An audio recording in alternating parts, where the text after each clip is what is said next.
Howdy, Facebook Live. Sean Yesner here with Tom Wolf, who I'm happy to have on as a guest today on the Crushing Debt podcast. So I thought I'd give you all a behind-the-scenes look as I bump the mic, which I'm not going to do while we record, but as we record this week's episode.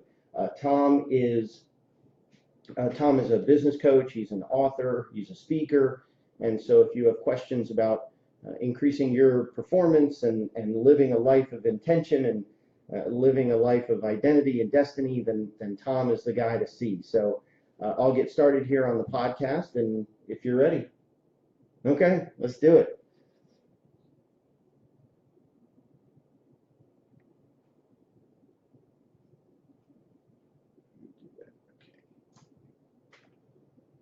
So on this week's episode of the Crushing Debt podcast, I interview Tom Wolf, business coach, author, and speaker. So welcome back to this week's episode of the Crushing Debt podcast. My name is Sean Yesner, and like I said in the introduction, I am happy to have with me Tom Wolf. Tom and his wife Pam are Tom and Pam Wolf. They're business coaches, authors, speakers. So welcome, Tom. I appreciate you being a guest on the podcast. It's a pleasure to be here. So what I wanted to do is ask first, what type of businesses do you like working with? Well, I feel as though I enjoy mostly working with individuals who have businesses, maybe around 5, 6 employees, where there's the owner's still doing everything from sales, fulfillment, emptying the trash cans, and they're just looking to go to that next level in their business where they can leverage themselves and bring in people and start to delegate and go to the next level in business. It's funny because I like to say a lot of times I'm Sean Yesner, a junior associate attorney and head janitor at Yesner Law. So I kind of feel like that person you're talking about. Well, I've lived that several times, and I can identify with them, and that's why I like to work with them. So how do you help people like that? What is it that you do with them or for them? Well, basically, as a business coach, we look at where they are today, what their business is doing. We like to try and identify what's working and what's not working. We like to then clearly define where they want to be down the road. It could be 1 year, that could be 3 years, 5 years, 10 years, whatever their time horizon is and their vision is. And then we like to lay out a plan as to how to get there. And then we help them execute that plan. We hold them accountable, and we help them overcome the obstacles, and we teach them. I've made every mistake you can make at least 2 times, and so I can help them avoid those potholes along the road. And we look at the blind spots, the things that they can't see because they're too involved in business on a day-to-day basis, and help them get where they want to be. That's great. I love it. And I know we were talking a lot before we started recording we were talking a lot. You've had a pretty diverse background in terms of the types of things you've done and the types of businesses you've owned. And so why business coaching? Why is it that you found yourself in this line of work doing this type of work now?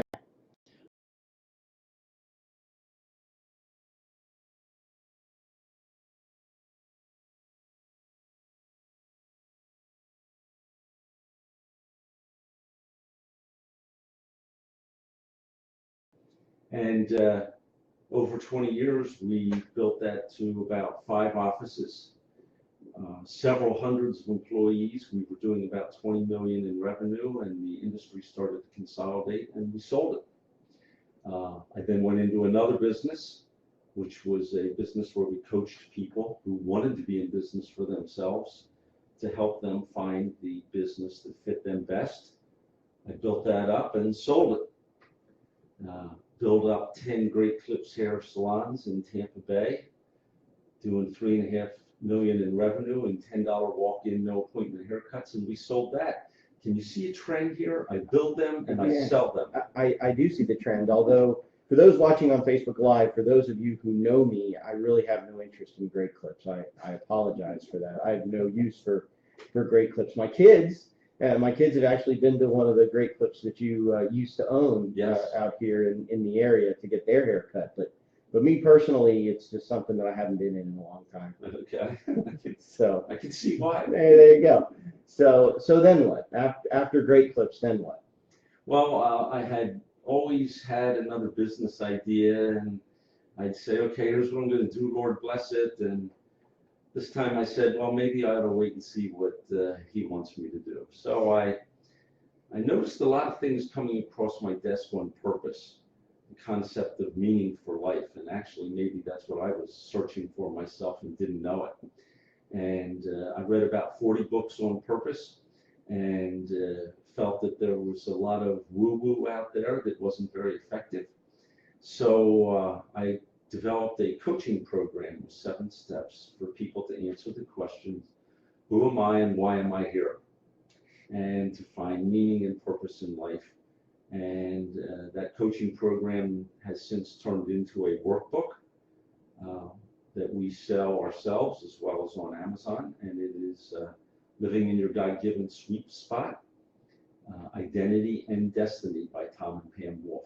Okay, and so if someone wanted to find it, they could go onto Amazon and, well, I guess, either type in your name or type in the title of the book, and they would find it there on Amazon. Right? Okay. They just typed in like Identity and Destiny or Live in Your God-Given Sweet Spot. It Okay. would come up, yeah. And I'll post that when I post the podcast. I'll post a lot of these links as well in the notes. So people that are listening to the podcast, you can always go to the notes and find all these different links that we're talking about and that we're going to talk about. So so then what happened? So you got the workbook, and then what's the next step in the story? Well, we proceeded to train people to use the workbook as a coaching tool. And I would use it as a coaching tool, and I'd sit down with these business owners. And the first half of the book is where we take an in-depth look at the individual themselves. We look at their communication style, we look at their thinking style, we look at their core values, their gifts, their passions. And when I pull that all together and go over that with an executive or an owner of the business, their response would always be, wow, I never saw all of this information about myself in one place. I really understand myself better, which helped them to be a better manager, a better salesperson, just a better person to live with based on that understanding. And that then proceeded to turn into more business coaching activity, which is really my sweet spot, which is because I've developed businesses. And every business I started from scratch. It wasn't like I bought them. I started it from scratch. I emptied the waste baskets. So I could really identify, and that's what I love working with, that person who really wants to build something on their own. That's fantastic. I love that story. And I think, having been in those same shoes as well, having to make the copies and make the coffee and set the schedule and return the phone calls and doing all that stuff. Yeah, it's really interesting. I really appreciate you adding that. And so I think the one thing that I wanted to talk about, or one thing that I want to at least bring up, so the regular listeners to the podcast will know that a lot of the content, a lot of the subject that I talk about on the podcast is overcoming debt, overcoming those obstacles.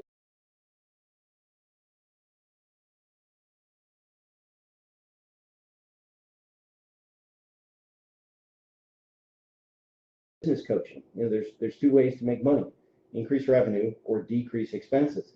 And I think, as a business coach, what you do for your clients is in that vein. We're going to help you find your purpose. We're going to help you find those things that make the business work. We're going to find ways to maybe help eliminate those things that are increasing the expenses unnecessarily. We're going to help you find those things that increase the revenue for you, those types of things, right? Oh yeah, I mean, not only for an individual, but for a business itself. As you know, a business is a legal entity. Right. And that has to manage cash. And growing businesses in particular gobble up cash like crazy. And you have to manage that. And I've had to manage it. Well, fortunately, when I sold our businesses, none of our businesses really had debt.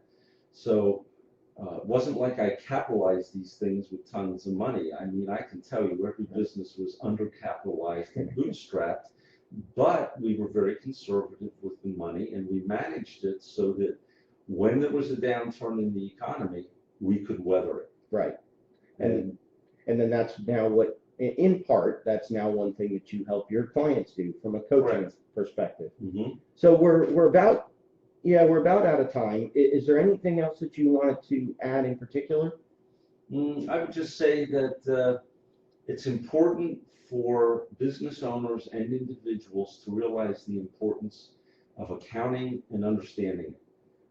I have an undergraduate degree in accounting, but I hated working in it. But I can tell you it served me well. And a lot of business owners and a lot of individuals, that's one of the areas they cut corners. They won't spend money for good analysis, for good guidance, for good wisdom, accountants, attorneys, whatever it might be. And that is not very smart way to save money. The numbers talk. The numbers tell you where the money's coming from and the money and where it's going.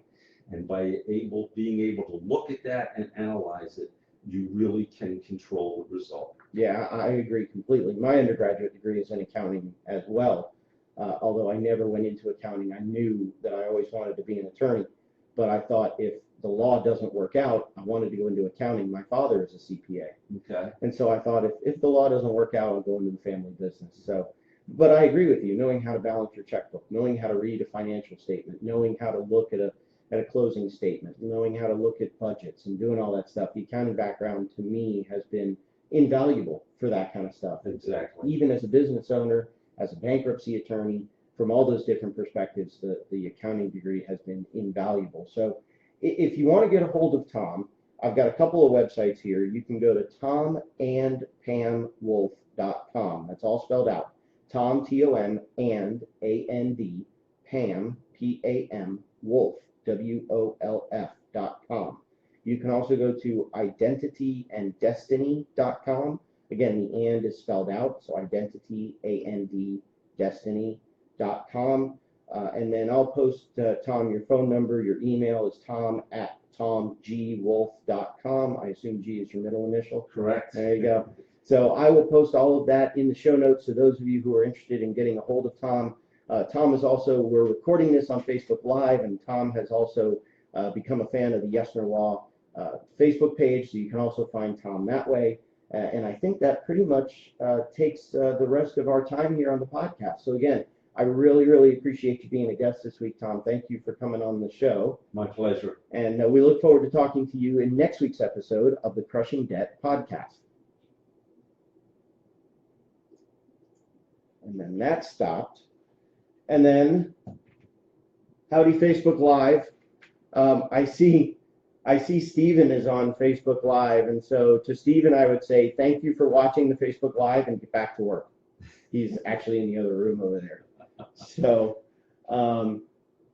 Facebook Live, I think that is it for this week's recording. So we appreciate you tuning in, and look for another Facebook Live the next time I have a guest on the Crushing Debt podcast. Again, Tom, thank you very much for joining us this week, and we will talk to you all next time.